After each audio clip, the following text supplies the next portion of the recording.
Hello, everybody. Welcome to Till's Roadhouse. In the house, my buddy Struggle Jennings. Hey, What's up, my brother? man, incredible. Thank you for having me. It's so good to have you here. I've really been excited about talking with you, man. Your journey is pretty amazing. So I think the first time we met, I did Lori Morgan's podcast last year, and I met you there in the lobby as I was Yep. coming in. We got to chat for a little bit. That's the first time I'd met you. Yeah, we passed each other a few times. I remember it was something Jelly was doing, and he called me. I was at home, and he called me with seconds, like, "Hey, if you want to come sing this song with me on stage, I need you to get here now." And it was literally, I put it in the GPS, and it was like 28 minutes from my house in Hendersonville, and I had to be there in 32 minutes. Wow. Fully dressed, and I was like in gym clothes eating. So I jumped up, threw my clothes on, and I got there, and I made it just in time to go on stage with him. And as I was walking out the back, walking through the hallway, you kind of gave me a nudge. Was it a New Faces show last year or Yep, something? that's what it was. Yeah, I remember. He actually came off the stage and hugged my neck while he was doing his performance. That was pretty Yeah. freaking cool, man. Yeah, and you kind of gave me a nudge, and I was like, "Oh, that's Tracy." Maybe that was 2 years ago. Yeah, it was. It was 2 Probably years was. ago. I think it was. Wow. Man, you've had quite the journey, man. I've been looking up all your stuff. You know, the Struggle Jennings name. I mean, I know a lot of folks think that Waylon was your granddad, but he was like your step granddad, right? Yeah, he was my step grandfather, but he was Papa. He was more like my dad. So growing up with that marquee over you, man, did that cause issues with you when you were growing up? But For sure. I mean, because even my own kids struggle with that. But just being in that family and that circle with that marquee over you, it sets a high expectation for everything you need to do in life, don't it? Oh, it's the highest, and it came in phases. Like when I was young, even in school, kids would be like, because that's when Waylon was rocking, Oh yeah. right? And the kids just on some hater stuff would be like, "Oh, well, my mama said your grandpa's not a country star; he's a drug addict." They try to downplay, Yeah. and say things about him or whatever, and then as I got older, my mom kind of put it in my head because I always heard my mom as I was a child saying how much harder it made her from trying to go to Belmont for music or then getting into music herself, how much harder it made her journey into music because of his name, because of the name. And so there was years that I didn't tell people. I didn't tell Yellow Wolf. Me and him were good friends for a year before I even told him Waylon was my grandfather. No kidding. And it was just because I didn't want to be judged for that, and I didn't want to that be the first thing that somebody thought of me, And it has. It's been like being part of a family like that. You have to find your own way, man. You have to really step outside because you get the people that are like when I was rapping, they were like, "Oh, Waylon be rolling over in his grave," and I'm like, Waylon used to ask me to rap for him. He used to love it when I was a kid and I was in the rap. He loved that. Because they didn't really know him like I knew him. Yeah, and I've learned through my kids, they really struggled a lot with it. With people once they found out who Dad was or who Grandpa was, even it's like you can see them change the way that they treat you. Some for the better, some for the worse. For sure. And they had a real hard time with it because they always wondered why people were trying to get close to them or why they were nice to them or whatever. Because you always have that in the back of your mind. Would they be treating me this way if Daddy wasn't doing what he's doing? For so sure. it's a struggle, and I think everybody deals with it. Everybody that I know in the business. I mean, it's really hard to separate yourself out, and I mean, obviously, it's had some major effect on your life too. Oh, for sure. And it can be for the good too. People love without a doubt. Yeah. They love to tell their Waylon stories or, have that moment with me. And there's some fans that were diehard Waylon fans that found my music and, tell me, "Oh, I loved your grandfather. Now I love you. Thanks for carrying that on." But there's also the ones that are like, "Oh, you ain't nothing like Waylon," or "You're riding Waylon's coattails." And oh man, they did the same thing. They try to say it, and it's like, crap. the thing that I can say that I've got the most like Waylon is what he taught me, and that's be myself. Yeah. And I've done it. I've had my own path, my own journey, and I know he's up there proud of me. So I got a buddy of mine that wound up with the stand-in doll from the Red-Headed Stranger movie, the Willie Nelson doll. Have you ever seen the doll? So I've had it on my podcast. They actually rode around the jump seat with me for a little bit. One of the greatest stories that I heard about it was that when after they made the doll, because Willie didn't want to block the camera shot, so they made the doll and had him go out there and stand up. He could stand up. They can move him around the whole thing. And so after they got done with the movie, Willie put him in the jump seat and rode around with him for a while. And somewhere along the way, Waylon kidnapped the doll, and Willie didn't know who did it. And he kept him for a while before he gave him back to him. And nobody knew what the doll was. Every now and then, somebody would send a picture to him of the doll. Yeah. So I mean, Waylon obviously had a great sense of humor. Oh, he did. He was hilarious, and I got the best years of him. You know, when I was like 5, he had that heart attack, and that's when he quit drinking and drugging. And so I really got to be in the house with him and see the last years of his life where he was all about family. And Yeah. my mom sang backup for him for years. So like summer times, I'd get to go on tour with him and ride on the tour bus when I was just a little kid. And because Shooter's a year older than me, so we grew up like brothers. Oh, yeah. And so I was around the house a lot and really got that. I mean, he was more like my dad. My dad was killed when I was 10, so he really stepped up to the plate many times in my life and was like a father to me. When did you decide that you wanted to chase the music thing? You know, I feel like I always had it in me. Like music always spoke to me in a different way. As long as I can remember, I was singing and remembering songs. And, Yeah. you know, I can remember the first time almost vividly that I was standing backstage and heard that steel guitar whining. And I just fell in love with country music at that point, you know. Of course, growing up and in the neighborhoods that I grew up in, rap was so much of a backdrop. It was the expression of my era. It was, you know, due to the life that I was living, the neighborhood I was in, the people I was around, that's what I gravitated towards. So much being an 80s baby and growing up in the early 90s and my coming to age. But country was always there as a soundtrack. You know, that's what my daddy was listening to, my uncles, well, of course, what my grandfather was singing. So I always fell right in that world. That's why I was really the first to mesh the two. I was probably the first person to ever put steel guitar on a rap record. Really? Yeah, I was diving in, sampling old Waylon records in '03 before anybody else was really doing it. So Wow. You know, you've had a pretty good impact so far, and I know that your relationships, we've had Upchurch on the show. Yeah. I hadn't had, I'm fascinated by the whole movement of this underground genre of country rap. It's very interesting. And what in particular is I've listened to some of the stuff of yours, big, heavy religious overtones to everything that you're doing. Sure. And I want to say that and preface this, you had some struggles and with your time when you went to prison for drugs and everything that was happening. Did you find God there? Because I feel a lot of the pain and suffering from your journey that's coming out in your music. It's really heavy and prominent to me. Yeah, 100%. And, you know, my grandma Jessie Coulter, she has been my spiritual rock. My mom used to wake me up singing hymnals in the morning, you know, to get the day started. We had a piano in the house, and regardless of what we were going through, you know, my mom would get on that piano and sing and kind of make it all make sense and ease the tension for that moment. But my grandma Jessie, you know, she made sure we all went to church when I was young, and she planted a lot of those seeds. She told me when I was just a young child, you know, she was like, "You are the seed of a servant of the Lord." Her mother was a Pentecostal preacher back when women weren't even supposed to talk in church. Really?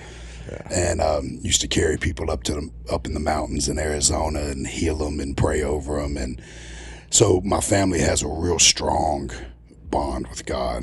And I come from a long line of spiritual warriors. So I always had that seed planted. And there was a lot of times in my life when I was just running wild and just, you know, in the mess of all of it, on the highway to hell, that he would show up. You know, one time in particular, I got shot at, and they shot the car up about 15 times. And when I got out of the car the seat where I was sitting in was riddled with bullets like they went through me. And there was a moment where I just felt like he was there and I was still here for a reason. When I got to prison, I had time to really sit down and digest everything that I had been through. And I knew I didn't want to come out and be the same person that I was. It kept bringing me back to that place. I was watching my kids go through so much. The mother of my kids, she fell really hard when I went to prison and got addicted to drugs, drugged the kids to the mud. They ended up in foster care. She's now died from a drug overdose. So while I was watching all that happen, I heard it clearly. It was like, you can't control that. I got that. Put your faith in me and work on yourself. The only thing you can control is what you do with this situation and how you come out and what you do with it. And for all the mistakes and for all the things that I had been through, all the people that I had lost, I knew that I had to take that moment and really find something and a way to do something great with all of that so it wasn't in vain. Why do you think we put ourselves through those things? Was it a cultural thing? Were you running from something? Were you running to something? Because I've been down that road too, brother. Not where I've been incarcerated, but I've fought those demons too, man. Yeah. And sometimes you're trying to hide from something. You're trying to overcome something. There's an insecurity. As you pondered all that stuff when you're locked up, man, what did you come to the realization of why you were there? All the above. Because what people misunderstand about drugs and alcohol addiction and all that stuff, that's never really the problem. It's the underlying issue that started you doing it in the first place. For sure. And being able to identify that and be able to ponder on that and really have the time to digest it and figure out how to not do it again is a hard thing to manage. Yeah, because we'll change 100 times and we'll semi-surrender, right?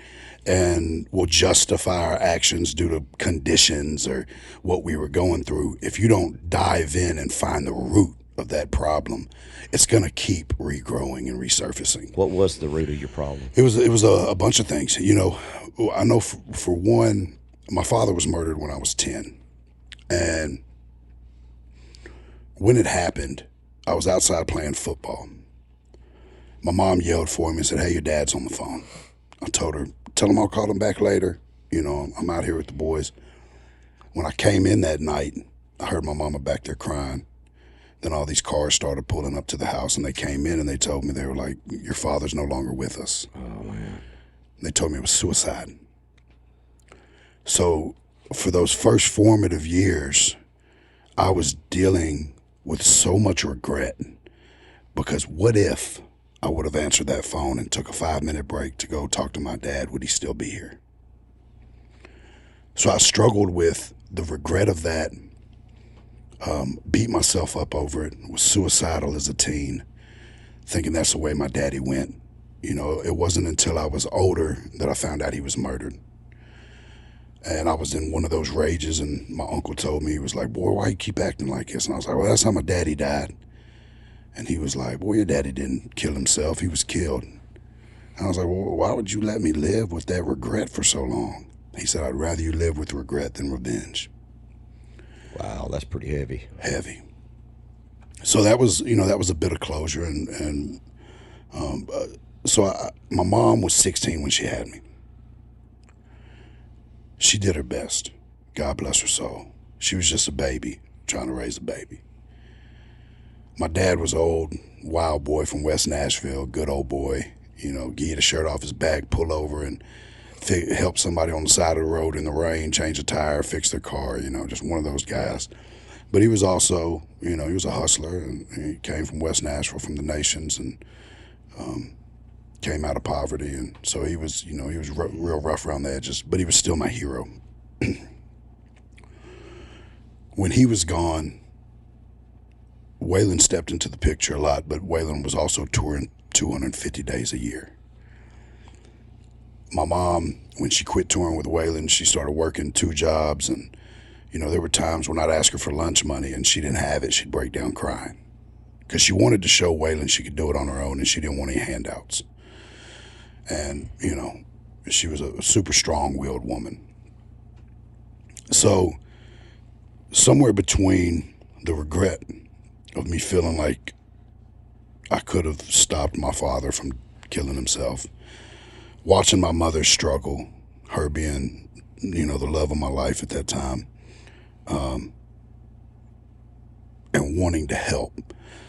My mom also went through some abusive relationships where she was getting her ass beat by, stepfather and boyfriends and stuff. And so wanting to be able to protect her and not being able to, I think it set up a lot of anger issues, and I was always there to try to protect somebody, regardless what it took, and so I fell into that whole, bad boy persona.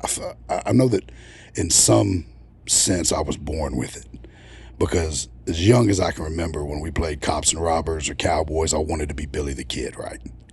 That was like, I didn't want to be Pat Garrett. I wanted to be Billy the Kid. Nobody wanted to be Pat Garrett. Yeah. So Yellow-bellied Pat Garrett. Yeah. So I think you're kind of ingrained in it, and culture. You mentioned culture 100%.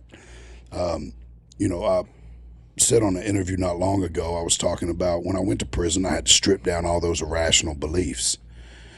And my mom kind of called me afterwards, like, we rational beliefs that you were taught. And I was like, well, Mom, I'm not talking about from you, because my mom did the best she could and taught me morals and Jesus. But it's those irrational beliefs that we learned as a kid through culture and music and through the area that I was living in, feed your family by any means, or it's okay to do wrong if you're doing it for the right reason, kind of that Robin Hood mentality. Yeah. I was raised with that. Do you think there's a generational curse that might have been attached to you? You know what I'm talking about? 100%. Yeah. It's a hard cycle to break, too. It is. I just actually wrote a song called Curse of Three, where I'm telling my kids it stops with me, But yeah, 100%, because it is. It's like, and one of the reasons that I think that cycle continues is, for me, when my daddy was gone, of course my mom was saying, oh, he was a good man, he did this. But when I went back to West Nashville, they're like, oh man, your daddy was a hustler. Couldn't nobody whoop him. He did this and this. And I'm hearing all these glory stories about him being a badass. So I wanted to live up to that. Make you feel like you had to follow on in those footsteps and do the same thing. And with Waylon, the stories. That whole outlaw image and the whole thing. I imagine that was trying to fill those shoes. I can imagine it. For sure. Yeah. And, so I went down a long road of that, feeling like I had to be somebody. When did you finally forgive yourself? I think it was really in prison. I really... there were times when I would forgive myself for something, right? But truly forgiving myself. And with that, I couldn't forgive myself until I learned accountability. Because for so long, I would justify my actions. Yep. I would blame the guy who snitched on me, or blame this person, or blame my conditions, or, I'm from here, or I'm this, or I'm that. So, this is all I got. This is all I know. All those terms that we use as we're young, making all those mistakes to justify that behavior. It wasn't until I really sat in prison and said, you know what? Nobody got me here but me. Everything that's happened in my life is a direct result of a decision I made. Did bad things just kind of follow you around for a while? Did you deal with that? Yeah, for sure. How much did you ask for it to come to you? Yeah, Were you man, looking for it? I feel like we bring it on, and I feel like exactly what you just said, and I've never really had anybody bring it or say it that way, and that's so right. It's like I asked for it, and it was because I wanted to prove that I could handle it. Well, or that I was that guy, or that you could fill those shoes. I mean, there's a whole lot of psychological things. You said something a while ago about just trying to live up to what you thought your dad was and all that stuff, and blaming yourself for that stuff. You got to get to a point too that you realize you were just a kid, and let some of that go too, because you're blaming yourself for things you had no control over, 100%. and that can cause a lot of distress in your life too. Yeah, and it definitely did. It definitely did, and.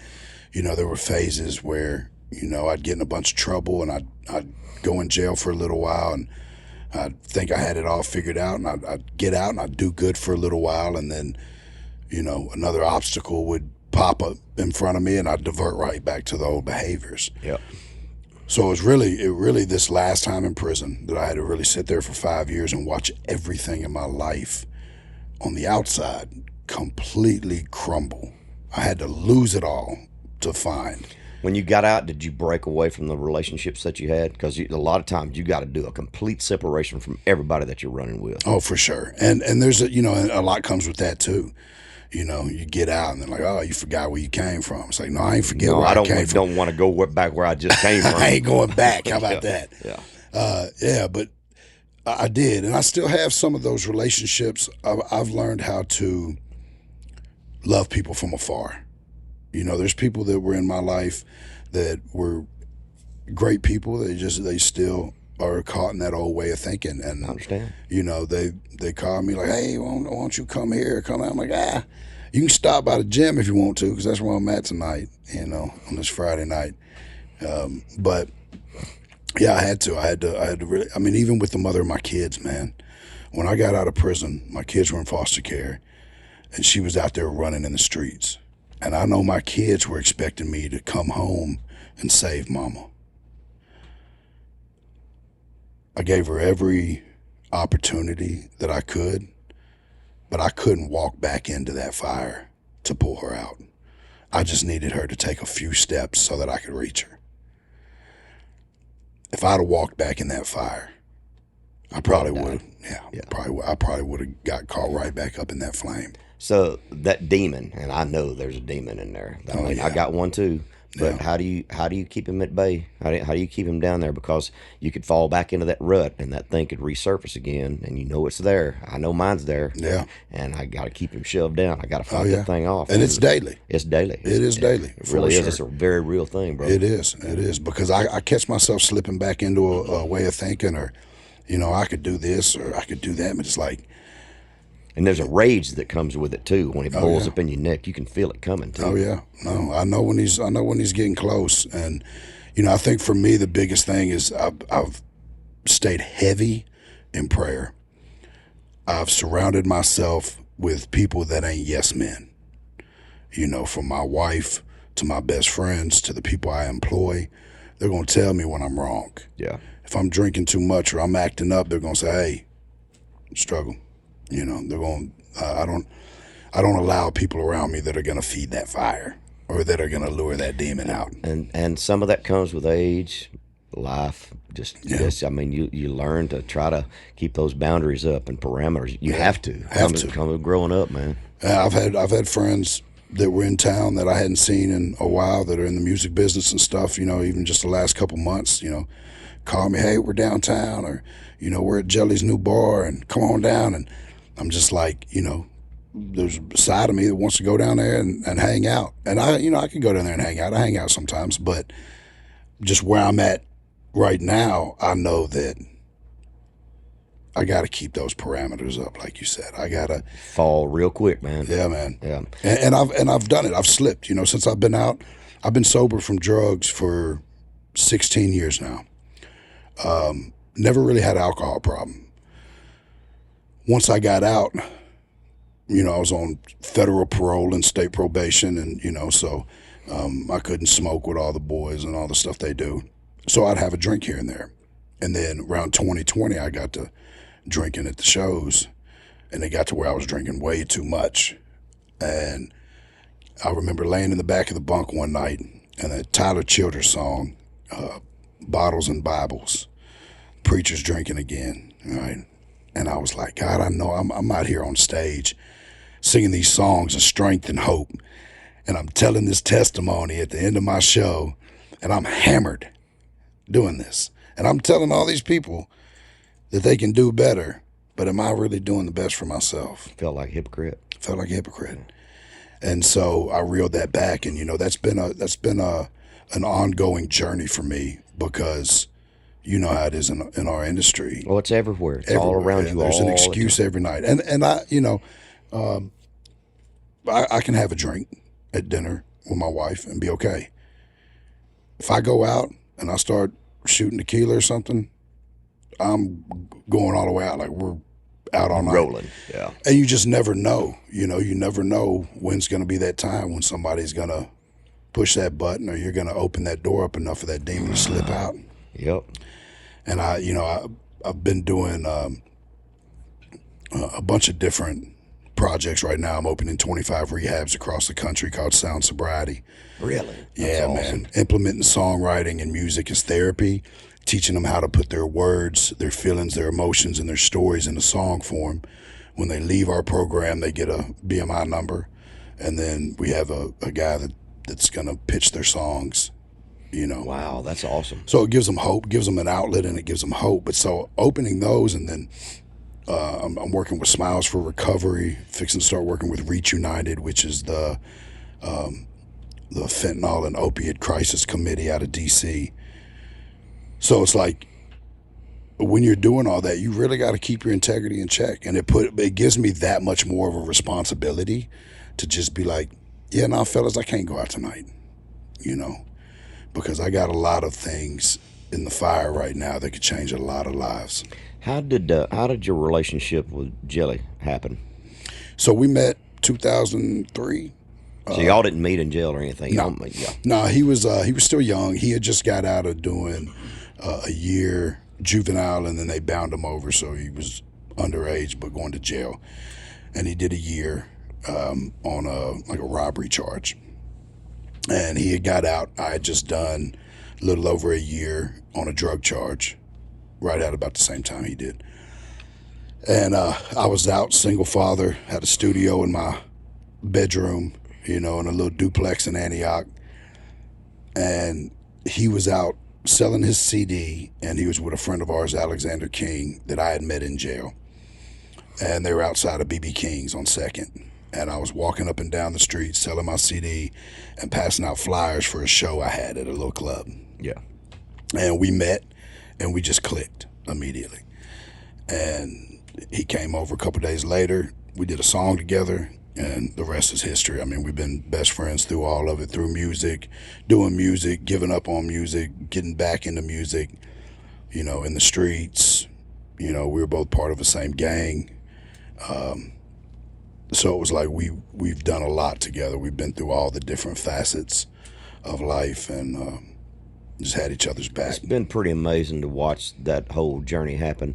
And I look back and I wonder, man, would he have been embraced by the music industry in the 90s or before that? Man, things happen at the right time and place, but I think culture shifts so much. I think his explosion onto the scene could not have happened a decade earlier. No, for sure. There's no I mean, way. we've been doing the same thing, Yeah. both of us, for 20 years, and it wasn't. How do you categorize? Do you consider what you do in an underground culture? I mean, how you categorize yourself? Yeah, I guess it is super underground, but it's so not, because it's like, especially with the country rap, most of even the kids that grow up in the country, they're listening to rap music. Oh yeah, absolutely. And the guys that are older in country, they went through their rap phase too, so it's like, for me, growing up in West Nashville, a lot of my family lived right out there in Cheatham County, Ashland City, so I was constantly in the country. That's where I'd go run from the police, that's where I'd hide out or hang out, and so I always, and West Nashville is a really country part of the city. Oh yeah, you get out there around Pegram, that whole area going back that way. That's country. Yeah, so and the guys, like where I grew up in the Nations, it was like a total melting pot. So you'd be on one street and all our uncles would be out there throwing horseshoes, listening to Skinner or Waylon or, and then you drive 2 blocks over and we're all out there with Dickies and braids in our hair listening to Tupac, but it was all in the same neighborhood. And West Nashville was really a bunch of good old boys, so it was that mesh was always kind of in me, and I always wanted to bring that out in the music. And right as I really started bringing it out, and I did the I Am Struggle album and Outlaw Shit when my grandpa sampled it, I went to prison. And there wasn't really anybody doing it when I went to prison. Colt Ford was starting to come on the scene. Bubba Sparks had a lot of country flavor in his rap records coming out of Georgia. but there was nobody that was really just mixing the two genres like that. And when Outlaw shit hit, it just caught wildfire. But I went to prison the same day the video released. Wow. So I'm sitting in prison watching the birth of this genre, happen. And all the guys like Georgia Boys and, Moonshine Bandits and the Lax and all them like coming up and it really catching fire. And then I think Upchurch was like the one that really became that voice. Outside of every city, 30 miles is some country. Oh, yeah. Right? And he became that voice for all those guys, because he was doing different than what I did, because I was kind of from the city. He likes to stir up the shit too. Oh yeah, he does. Oh, he enjoys everything about it. He always he's like he wants to poke the bear every day. He enjoys everything about it. I know. He's a funny guy to talk to, man. I dig him. Yeah. So what we do is kind of different, because he's a country boy rapping about country things, to where I was a rapper bringing the country music into the rap. My content was a little bit more ghetto and trailer park and inner city. See, I listened to some of the new stuff, but I need to go back and understand a little bit of that earlier stuff to understand a little bit more about you. I'm very interested in that. Yeah, but it was always about the struggle. 90% of my music has always been about the things I was going through, which are universal for the city or the country.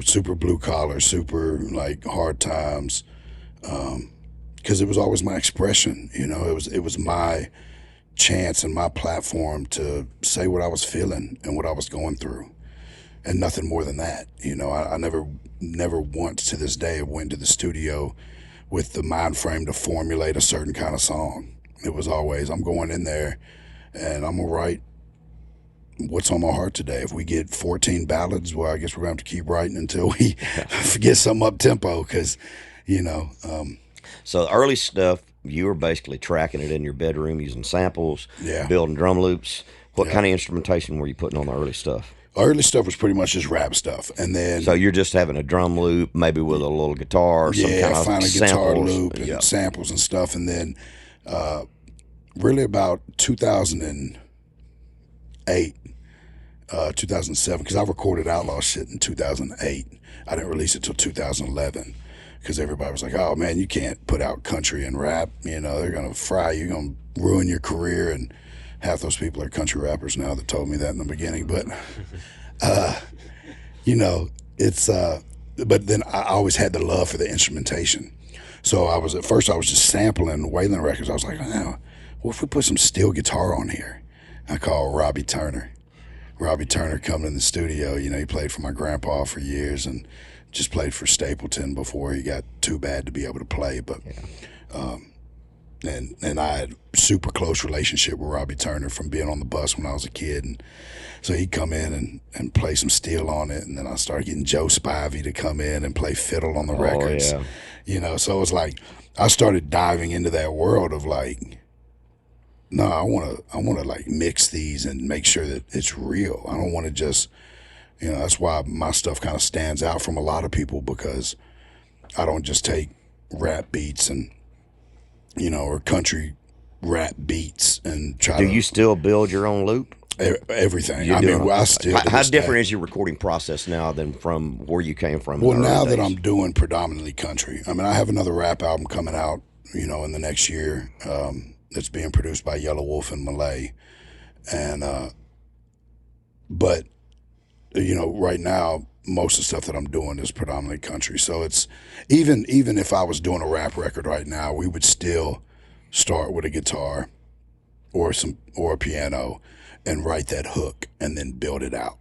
Yeah, because I'm a songwriter at heart. That's my favorite part of the process is birthing that song and then producing it and finding the right instruments in the right places. And that's why I've had so much fun producing some of the artists that I signed to my independent labels, because just being able to write and then watch it from just a guitar riff transform into this beautiful piece of artwork is I love the touring and everything else, but that's I love all those old cats. I mean, Joe Spivey played on my first several records, man. Dude, he's so amazing. And you know, there's a whole culture out there in Hendersonville, man. Jim Vest, I remember Jim Vest from early on. I remember all those old guys. I mean, there was a whole musical scene going on out there in Waylon, and everybody was still living there. The Oaks were all out there. That whole Hendersonville Cash was there. It had its own. And vibe. I love that. I mean, I moved there for the schools when I got out of prison because I wanted good schools to put my kids in. I wanted to find a community that was stable, that I liked, that wasn't too, because like Franklin and Cool Springs and all that had blown up so much. I was like, I don't want to really be there. I don't want to be in the middle of Nashville while they're still building. They have weird things like foot fetishes and stuff over there. You really need to stay away from. Yeah. So I moved out there. Yeah, we were going to have to hear that one later. So I moved out there for the schools, but then getting out there and just feeling that energy, it's still got that feel to it, man. You can still feel, you can still feel all that just in the air. How do you feel about the growth and how Nashville's changed? I mean, you grew up here. You've seen it all, man. How you feel about it? You got to think, I went to prison in 2011, got out in 2016. Oh, the whole technology world, everything you walked into going, holy shit, what just happened? When I went to prison, they had just came out with the iPhone 1. So I didn't even know how to use an iPhone when I got out. Wow. But not even for that. Like, when I left, West Nashville was still, the Nations was still the Nations. East Nashville and like Lytton was still East Nashville. I got out and I remember sitting in the federal halfway house and I'm looking for a place to rent, right? I'm like looking through the classifieds. And I'm seeing houses on Cahal in East Nashville for $750,000. I'm like, who would pay more than $100 to live on it? You know, like, whoa. Now they're all torn down. Their townhouses now. Yeah, so like, I tell people all the time, I spent my whole life trying to make enough money to move out of West Nashville. Now I can't afford to move back. But it is. And you know what? I've got a lot of friends that are from those areas that are like, oh man, they messed it up and I wish it was the way it was. But man, growth is beautiful.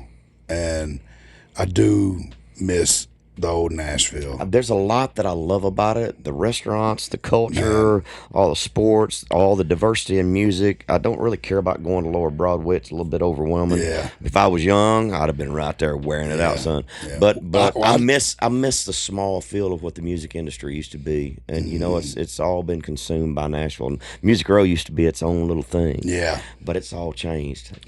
I still find those pockets though. Oh yeah. I still find those little areas. Because in the rap world, you write every song, you write every verse, you don't let nobody write for you. That's like a rapper's thing, is you write your own stuff.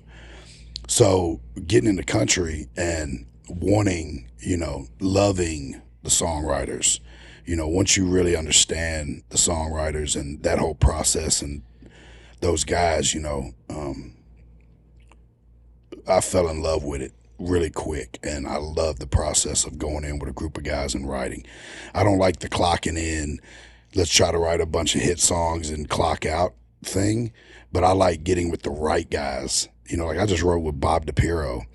We got a couple together that are like old school, and writing with somebody like him that's got 15 number ones. He's wrote for George Strait. Oh man.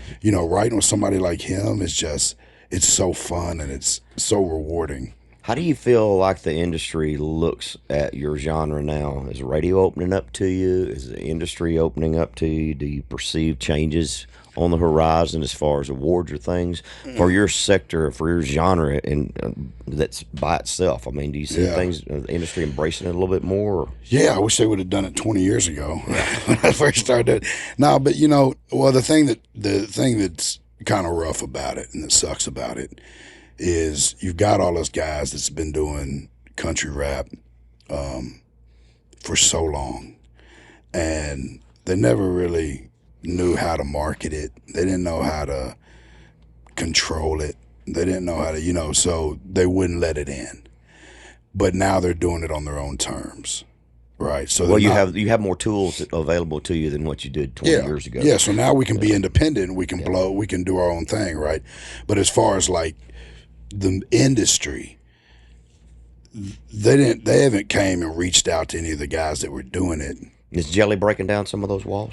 Jelly broke down a lot of walls. I mean, he's doing, what he's having commercial success with is not the bulk of his body of work. No. It's not. There's much more depth to him on this other sector. Exactly, and you know that's the thing. Like he had to, he kicked that door open, but moving full country to do it. You know what I mean? Like which he still like. You know, he rapped on the Brantley Gilbert album. Yep. You know, which I love about Brantley because he had Jelly rap on his album, made it a single, and then his next album he got me to rap on the album and somehow talked the label into making that a single. You know, and Brantley's one that, you know, as I was moving in the country, he was like, Struggle, don't forget to dance with the girl that brought you to the party. Like telling me, don't quit rapping. Yeah. You know. And I'll never be able to quit rapping. I know Jelly's in a place in his life where he loves what he's doing. Yeah, but I think he still falls back on that, and he still does some of it in the show too. So I don't think he's ever going to lose that at all. But at the very least, he's opening up the thought process of people embracing that a little bit more into the culture of country music, which hasn't been there until him. No, for sure. And the fans are getting older. The rap fans are getting older, and a lot of the, you know, the guys that love rap and country, you know, now they're our age. You know, they're my age, and they're getting a little bit older. So that comes with, you know, evolution and growth as well. And Jelly kick the door open because for so long, we've been on Music Row for 20 years. I'd be at all the events with Shooter and everybody, you know, and they'd be like, "Oh, there's a guy that raps," you know. So it wasn't like I was really accepted musically. And Jelly he broke that barrier. You know, he was the first one with tattoos on his face that came in, and they were like, "Oh, okay, like you can't deny this guy." No, you can't. You can't. And so he definitely has. He's broke down a lot of walls, and then, you know, what they've been doing in other areas, they're definitely toying with it. Like right now in Nashville, the Big X the Plug, rapper out of Texas, is doing a country album, and they've got everybody. All the big country stars are up down there right now, getting on that record, which kind of I love that they're doing it, but it sucks for the guys like us that have been doing it for so long, and they'd never accept it, you know. And then now they're doing it on their own terms. Yeah. So not to take away from Big X the Plug, he's an incredible rapper, and he's got, you know, a bunch of my buddies are down there writing on that project, you know. But I'd love for some of the other guys to get some of that love too, you know. But I think there's a lot of guys that have built such even me myself, you know, like I haven't taken a major label deal. I'm still completely. Have you had some offered? Oh yeah, for sure. And I'm just, you know, they haven't been the right terms, and I'm not going to bend who I am or change. How many shows a year you do? Well, I was doing about 200 a year, and then this last year I did about 120. The year before I did about 180. Yeah. I did 81 with Jelly straight. So 81 days out, 60-something shows between the shows I did with him, and then doing one-offs in between to keep the bus lights on. Yeah. What are you carrying as far as band and crew wise on the road? So right now I've got a drummer that I've had for 5 years with me, Kareem Thompson, kid out of Philly, insane church drummer. Cool. And then I've got 2 new guitar players that I just hired. I was doing an audition for one guitar player and ended up with 2 of them because they were so good. I was like, well, just bring them both. And then I've got a girl named Andrea Witt. And she used to play for Shania. She's played for a couple other people, but she plays steel, pedal steel, and fiddle. Really? Yeah. Are chick steel players as weird as guy steel players are? I had to think about it. No, you know what? She's wild. She's as cool as they get. I had to think about it because I'm thinking about Robbie Turner, and then I'm thinking about Andrea Witt. I'm thinking about our steel players. And it's like, yeah, that checks out. Yeah. Yeah. So I got a super cool thing because I got a killer drummer. I got a axe guy that's just a insane guitar player, and then another kid that just, you know, he keeps rhythm as good as the drums almost. And then Andrea, she steps out in between the steel and fiddle, depending on what song it is and what's needed for that song. And having a steel player was always my dream, right? And I had a fiddle player pretty early on, even in the rap stuff, because I was putting so much steel and fiddle on the rap records that I had to have a fiddle player. So I've had a fiddle player on stage about 8 years. Yeah. But I just got her recently because my old fiddle player, he got out to kind of do his own music career. And so I got her, and I'm blessed to have her because she rocks. What's your daily routine like? What's your workout schedule? I mean, what's your... Yeah, well, when I'm on tour, I keep it the same way. Like, my bus pulls up to a gym every morning, 9 a.m. in the new city. The crew I've got now, about 8 of us fall in the gym together.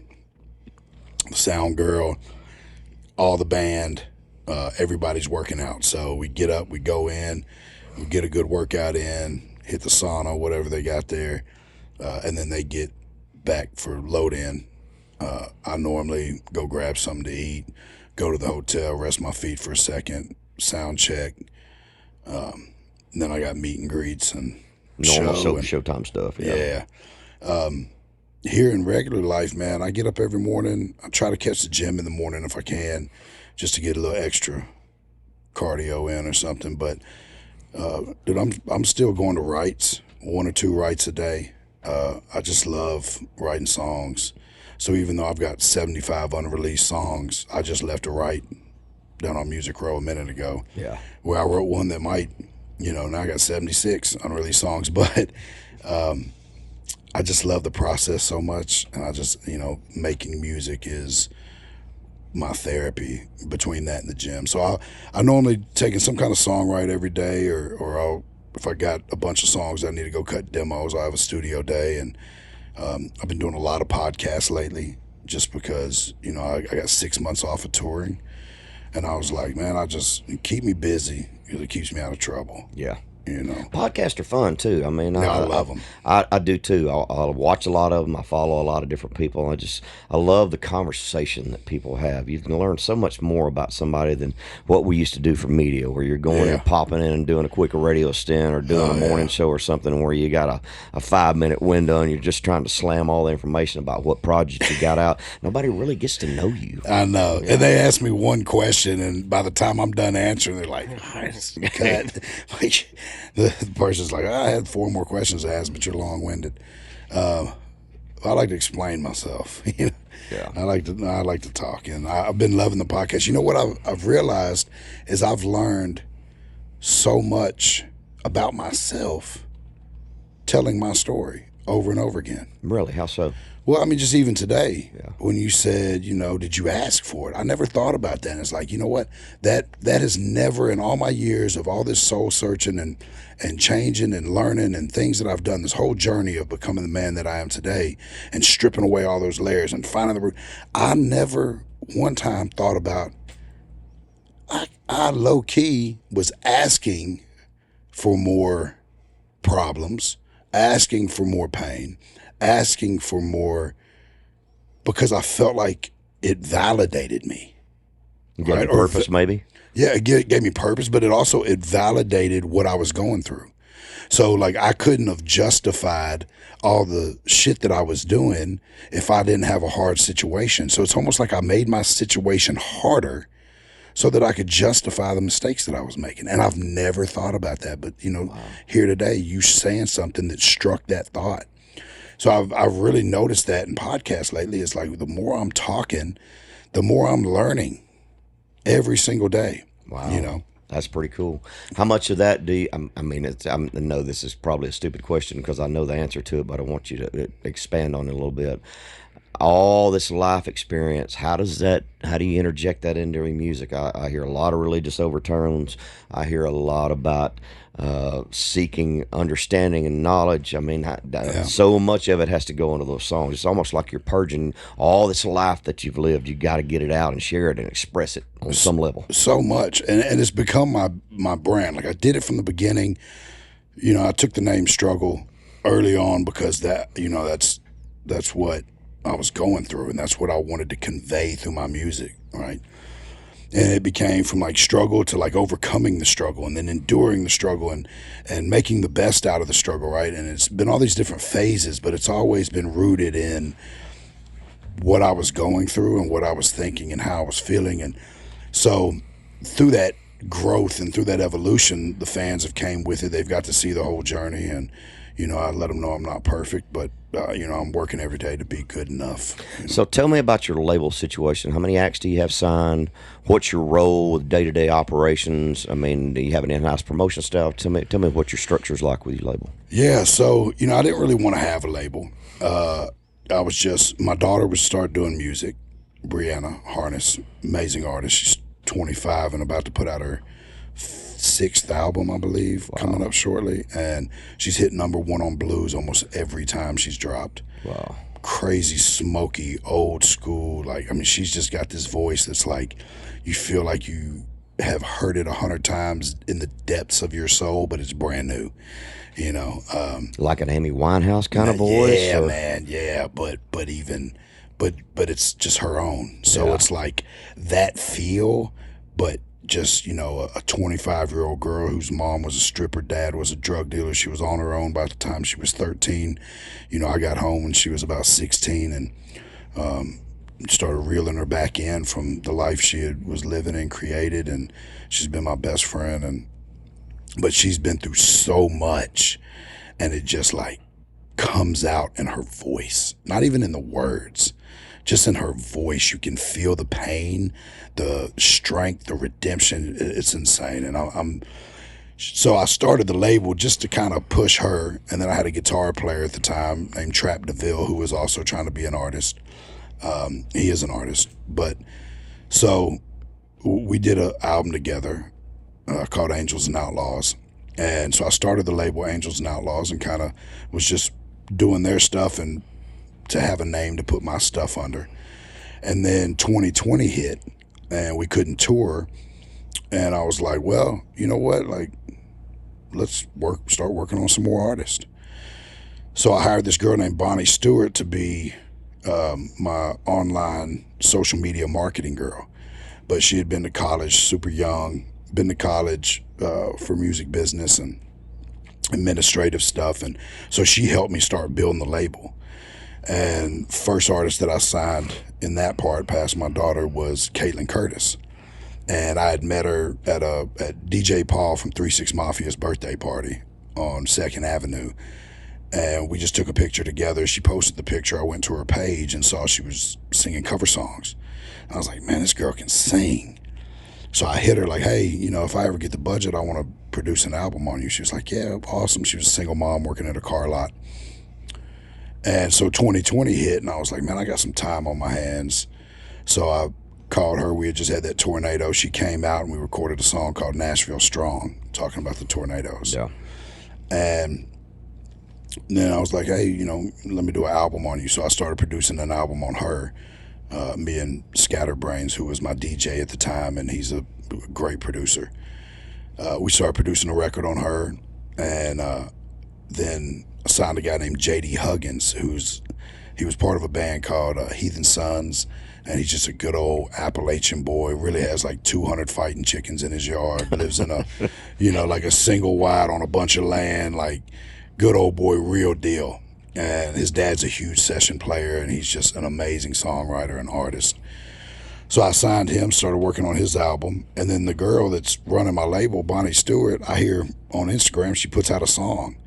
And I'm like, you do music? And she's like, yeah. And I was like, well, now you do it with us. So, so I signed her as well. She's like singer-songwriter, Americana. How do you market your artist? Do you focus more all on social media? You doing any radio stuff? You doing secondary markets? Well, we pretty much have right now, when you're grassroots and you don't have those big budgets, it's pretty much social media is most, and then getting out and just do you post a lot through the day? Do you post every day, weekly? I try to post daily. I'll go a week without posting, and that's probably one of my biggest faults or things that doesn't, because I can't live like that. I just want to make music, man. I agree.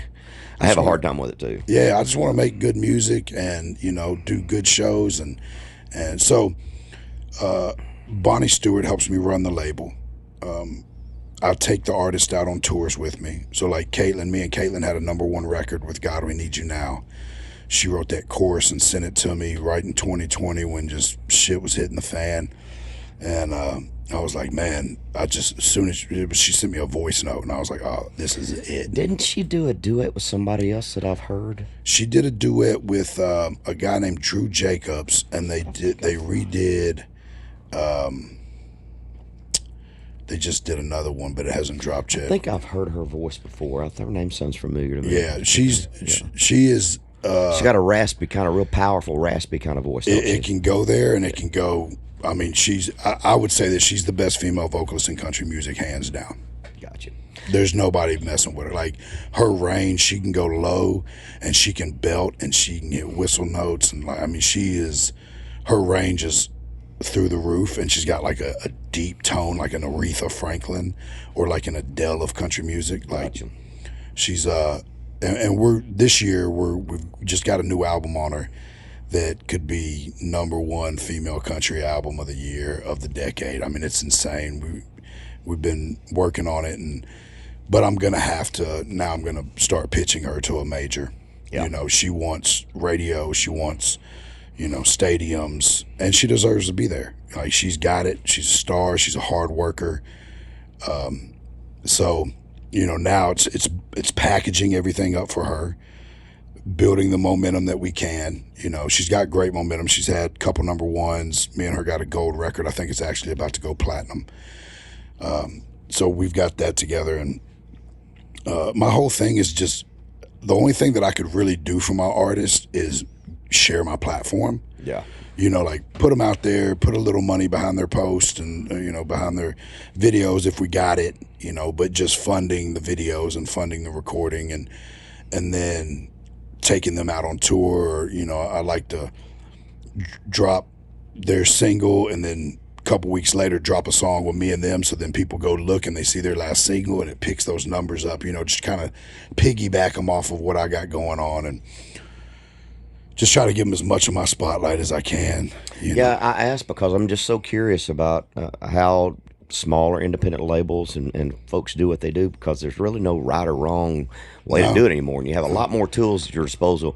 You go back to back in our era, without radio, you didn't have a career. I know. You had to have radio. Well, I mean, and yeah, you can still have a great career independently now. You really can. And I think in some ways it frustrates the industry because they don't have complete control over everything that's going out there in, 100%. into the space. Yeah. 100%.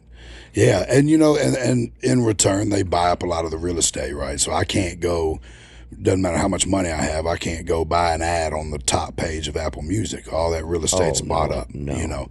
So you can't compete with that. No, it limits what we can do as independent artists, especially as an independent label. If I was just an independent artist funding just my career off all the money that was coming in, I could do a lot more. That's why you see a lot of these independent guys like Upchurch and like a bunch of different ones that they're able, they've got, Church has a huge following, that'll ride with him to the end. Well, the Hollow Boys? Yeah. Yeah. Yeah, the Hollow Boys. Yeah. The Hollow Boys. I was thinking Creek Squad. I was going to say Yeah, the Creek Squad. Boys. The Creek Squad too, yeah. But there's a lot of independent artists out there that that are doing great, without a label, because they make that money. Like Tom McDonald, Yep. right? He's got astronomical numbers, but he's able to just completely reinvest in himself. There's no way when if you're trying to play the radio game, and I just stopped several years ago because you can't compete with the major labels. No, you can't. Because It's they're a buying waste up of the money. advertising time, and you don't have the physical sales anymore. The streaming doesn't pay what physical used to pay, so you not don't at all. have the revenue stream to justify how much money you got to put into the other side of it. Yeah, for sure. But I think you can still reach a whole lot of people. Oh yeah, you can. Yeah, it's pretty interesting. Living proof. And but me being a label, I'm taking the money that Struggle Jennings is making, right, and I'm investing it in 5 people. Yeah. So it doesn't go as far, but I'm okay with that, because I kind of, I took that as I was trying to build something bigger than myself, and I wanted to see other people live their dream. Yeah. And now I'm getting to the point where I'm about to move Caitlin to a major label. We're going to get her a good situation. I'm going to go in and fight with those labels and make sure that they're not screwing her or giving her some kind of horrible contract. Or shelving her. Or shelving her. Yeah, and that I mean, that's going to be the first thing Yeah. that I do. I'm taking meetings now, and that's the first thing they're going to all hear from me is like, "Hey, man, I know you just signed such and such, but if you put my artist behind her, there's some kind of pecking order. We're not even going to dance with that because Yeah. she deserves to be put at the top of the list and pushed. And like, I know what it costs for radio. I've watched it through Jelly's campaigns, and I do my homework, and I got friends that are crushing it right now on radio and with labels. So I know what it costs, and it's there's big numbers in that. As an independent label, I can't afford to put her on radio. Yeah. So, just getting all the artists situated right now and kind of spending a little bit of time on myself. I got a bunch of great records coming out, man. Shooter produced a whole album on me that I'm really excited about. Just did a whole project, 5-song EP with Brian Martin. He got kicked off that Morgan Wallen tour, and I love Brian, man. Brian's got a couple demons in there too, boy. Yeah, he does. Yeah. And I saw him, right, and kind of roped him in, like, hey, man, like, I'm here for you, man. Let's. When I sat down with him, he was one of the most fascinating people, and you could see just you could see it rumbling underneath the surface. But what I saw the closest thing to Chris Christopherson as a songwriter. Everything that came out of him was poetic. It was his whole vocabulary revolves around songs. For sure. Yeah, his brain. It's everything that comes out of his mouth is He's a moving genius. is moving toward a song, and he don't even realize how he's doing it. It's just coming out of him. And I've very few people that I've ever met in my life on this journey have had what that kid's got. Yeah. No, he's amazing, and he's going to go down as one of the greats for sure. And I believe that. I actually went and sat down the other day with Forrest and Shannon over there where he's signed to, and played him the record. Cause and gave him all my number and was like, hey man, y'all having problems or you think he needs a friend? He's got my number, but we don't always call people when we're in those situations. I was like, y'all let me know, cause I care about that guy a lot. And we jumped in, we did an album, did an EP, 5 songs in 5 days called 1976. And it's real outlaw country. We brought all the players in. They all set up in the room.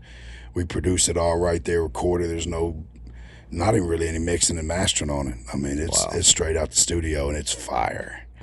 I'm really excited about that project. And then I just did a project with a producer named Ned Cameron out of Nashville. He's originally from like L.A., had a bunch of gold and platinum records with like Kid Ink and Wiz Khalifa in the rap world.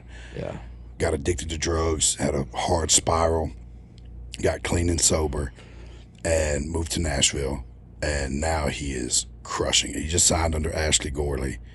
So he's like in the biggest songwriting rooms in the city right now. And he a great producer.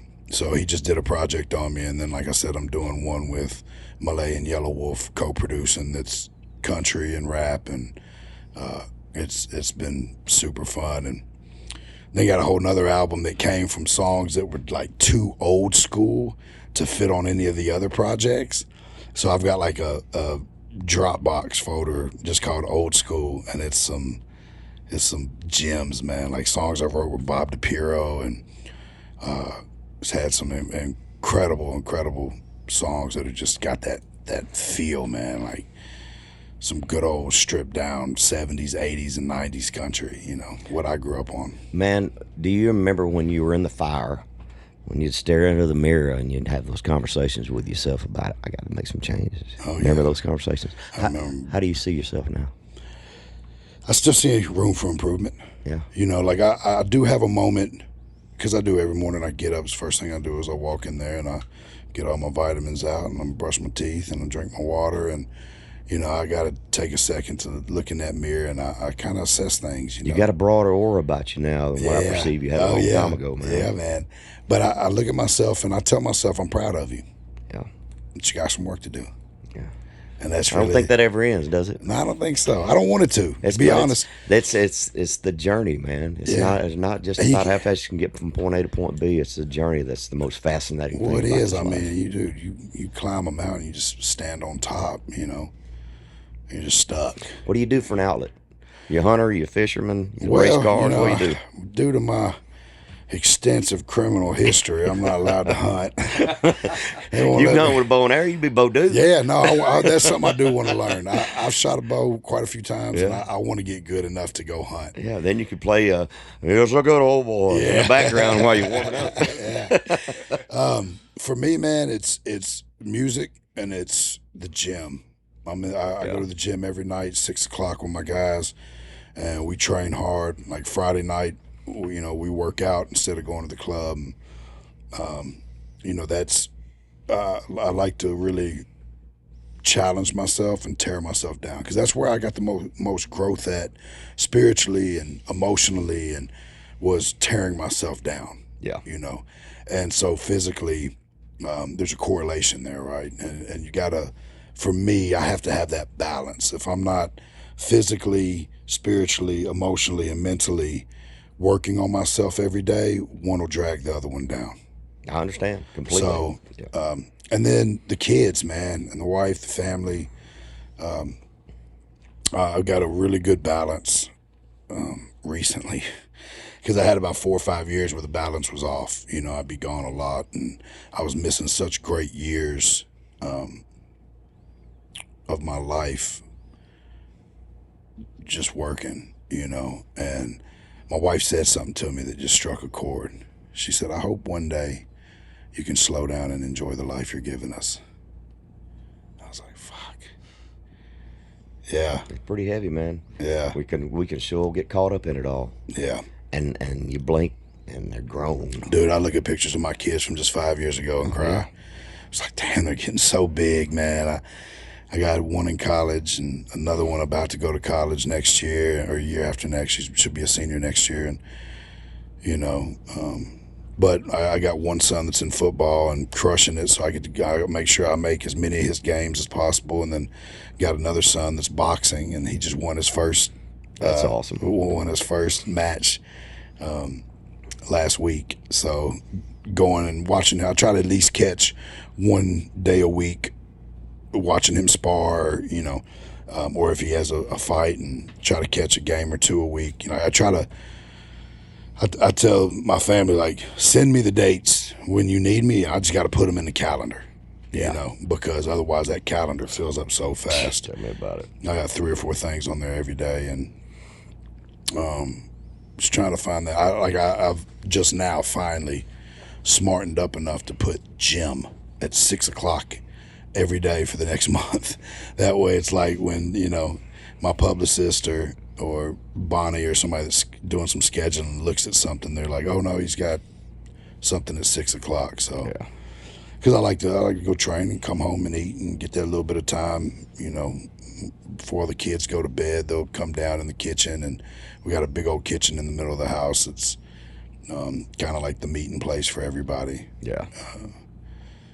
Because as soon as I started having nice records, I bought a house that's big enough that you don't hear 7 kids in the house. Lord have mercy. They can be in their own area, and you don't really even know they're there. How long has it been since you talked to Colt? I stay in touch with Colt quite a bit. Yeah, so I guess last time I saw him was when Brantley did the show downtown Nashville for his album release party. Yeah. That was before he had the heart attack and everything, wasn't it? No, I think it was after. Okay. It was after because he was for Brantley's retiring. album. Yeah, for Okay. Brantley's album. Yeah.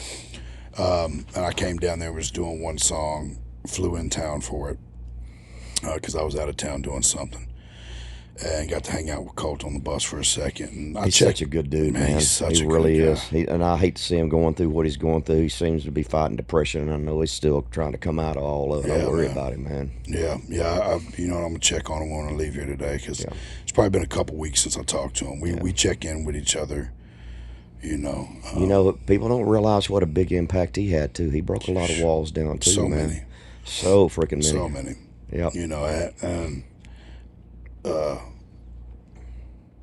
Yeah, that's one of the things that kept me from getting too frustrated is seeing the success that he had and has, right? Doing that while never really being accepted mainstream. Yeah. That was definitely a motivational tool. Watching his same way with Jelly. Like when I was in prison, Jelly was still sleeping in a van. Before I went to prison, he was, we shared a house together, and there's times he slept on my couch, and so when I was in prison, Jelly was still in a van, traveling, sleeping in the van, and I'd call him from prison and be like, "Where you at tonight?" And he's like, "Oh, I'm in Tupelo, Mississippi. I got a show." And he was just always like, "Man, I'm telling you, man, it's happening. This thing is possible. You can do this." And a lot of times that got me through prison. It kept me like, okay, like, yeah, this can really happen, because we're so quick to doubt ourselves, right? And riddled. It's got to be a tough environment to have any positive outlook or hopes and dreams when you're stuck in that hole, man. It's got to suck it right out Yeah, of you. well, and a lot of people try to shoot it down, right? Because you can come out that cell and you just had the greatest thought, and you're like, man, I'm going to do this and I'm going to do that, and people are like, psh, you ain't going to do nothing, man. You're going to be right back in here with us. Mm-hmm.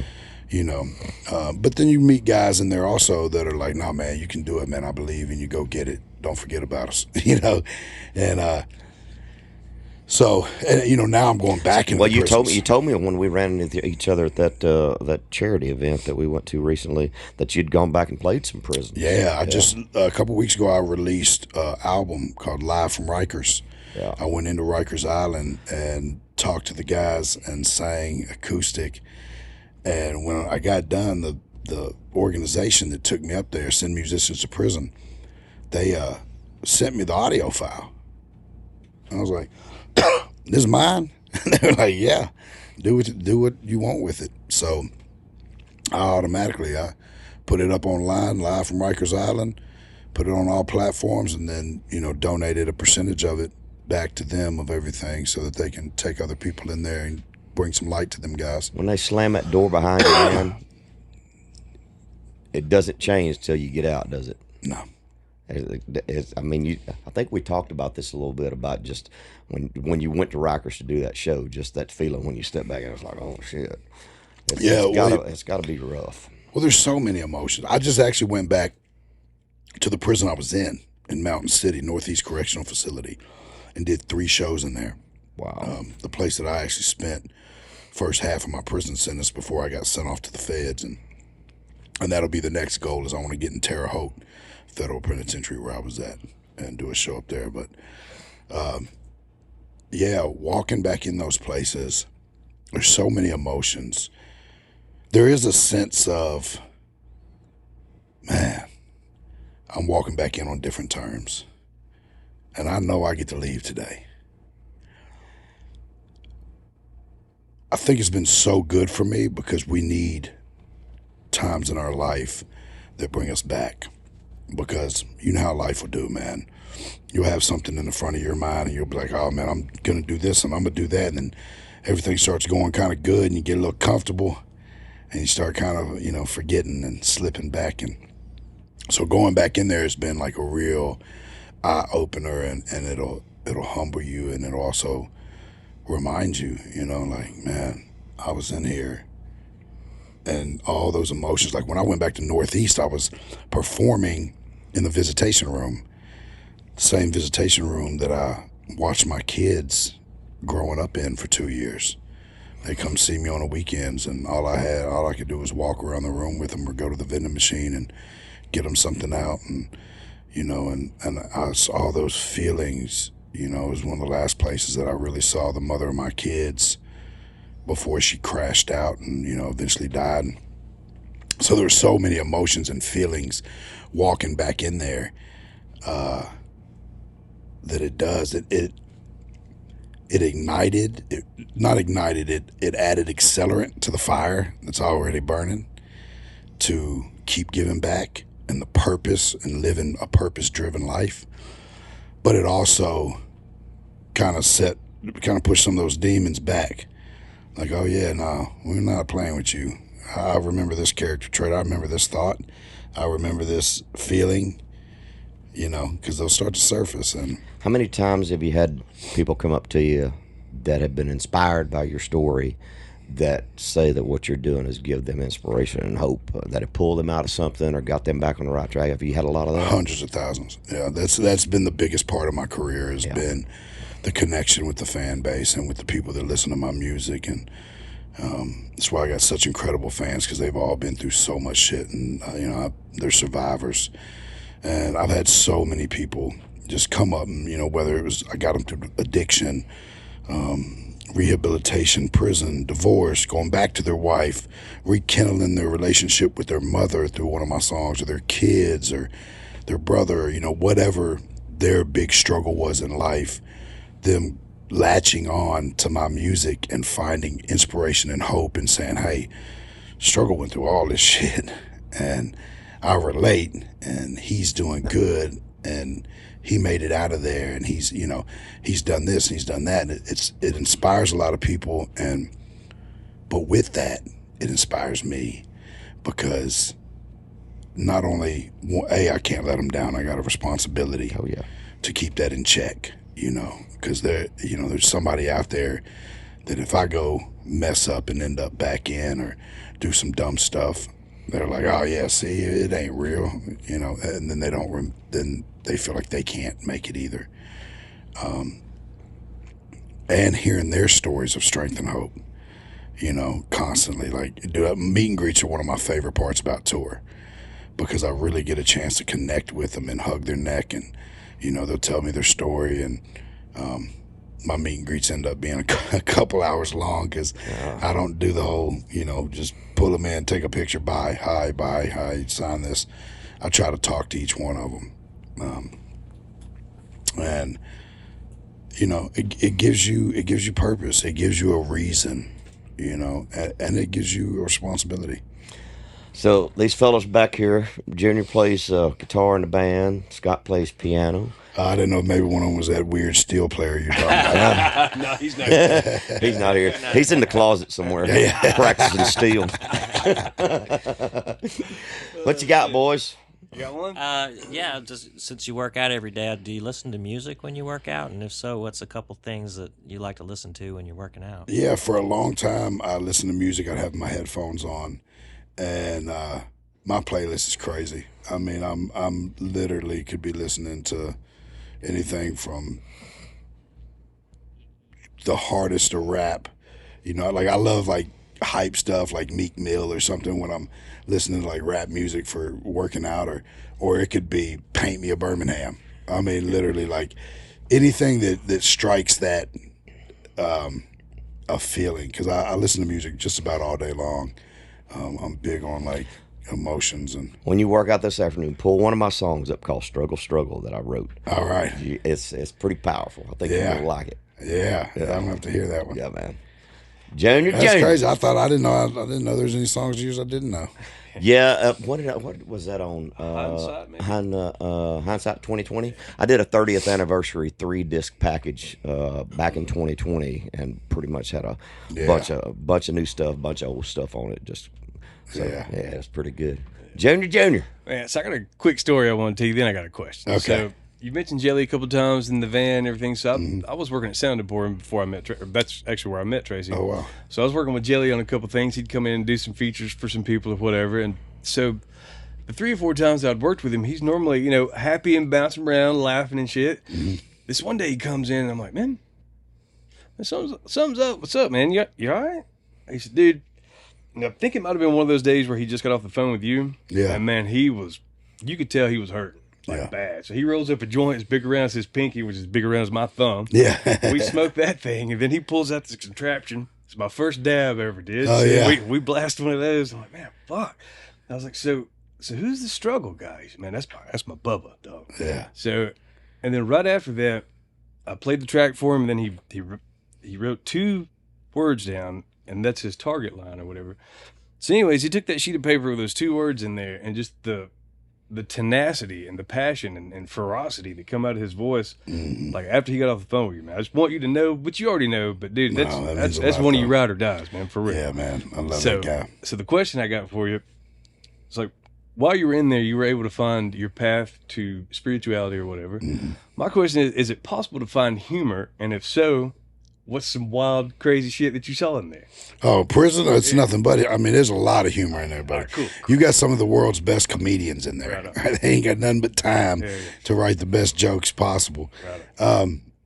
Yeah, there's a lot of humor in there. Man, I'm trying to think of a story, though. One story I heard, this dude had a colostomy hole, Yeah. and they had to keep taking him to the hospital because people kept filling it full. Of what? Well, there's seed. It was that guy, the thermos. Oh my. Yeah, Okay, that shit, okay. that guy. Yeah. Yeah, I'm surprised he didn't stab somebody. Oh, he's getting stabbed by Yeah. something else. That's crazy. Shit. Yeah, no, there's a lot of crazy stories out of there. I wish I could think of one. You know, I think that's one thing that we do too. In life, as you grow and you start to like remove yourself from certain situations, Yeah. you know, it's like some of those memories become distant. And I don't know if it's a defense mechanism, Disassociation. disassociation. Yes, you have to compartmentalize and separate yourself from those things. Or you have to be able to grow past them. Yeah. Now, if we were sitting here cutting up and talking about prison, give me about 5 minutes. I'll tell you some stories. I'll tell you some stories. Yeah. But there's a lot of humor. You know, you find a lot of camaraderie in there, and you lean on each other to get through things. So, God, I can just picture some of those guys, man. I got some really great memories from in there. Even though it's like tough times, you know, you build bonds and you build relationships with people in there through those struggles and being there for each other. Wow. For sure. I don't miss it, but I miss some of them guys. Brother, I've really enjoyed the conversation. I've really been likewise. looking forward to getting in your head and getting to know you a little bit, and man. proud of your journey and just, you know, just the way you keep overcoming, man. Thank you so It's much. an amazing process. We're going to do a part 2. I got a lot more to say, Tracy. Absolutely, my brother. Yeah. Continued success. Yeah, man. Thank Struggle you. Jennings.